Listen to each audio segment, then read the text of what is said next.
The long Christmas and New Year holidays are over. Workers, especially civil servants, are expected to resume work in their various offices. In the Federal Secretariat in Abuja, where several ministries of government operate from, workers' turnout is very low. And some of the workers who showed up for work want the government to address the issue of welfare. Everything was low. We didn't have money. I tell you, a lot of us were poor, very, very poor. We didn't have money. We were suffering, we were crying up and down.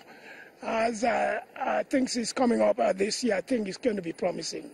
It's going to be prosperous. We are going to enjoy this year, and we are hopeful it's going to be good. The issue of the minimum wage is what all civil servants are looking up to. The government has promised us that the minimum wage will be increased. So we are waiting for the new year, maybe the first quarter of this new year, they can start implementing the new minimum wage, you see. And talking about the economy generally, we are hoping that maybe the economy will improve. About 9:30 a.m. local time, the Secretariat was still deserted, as only few workers were seen stepping into the complex to resume work. At exactly 10:32 a.m. local time, the head of the Civil Service of the Federation drove into the Secretariat complex. He inspects a few offices to check the level of compliance to the federal government's directives for civil servants to resume work on January the 2nd.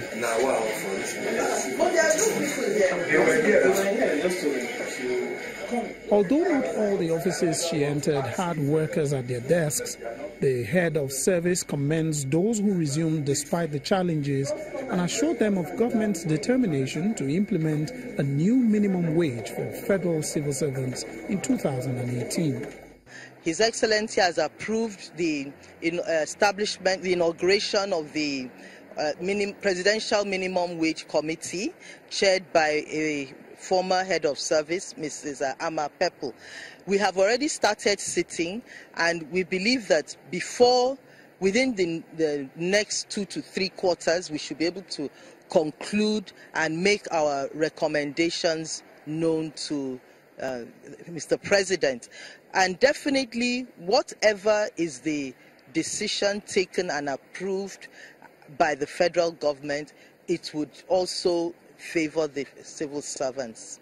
Having had some time to refresh during the holiday period, it's expected that civil servants resuming for work will do so with renewed vigor, contribute their quota, and help the government address those issues that affect them.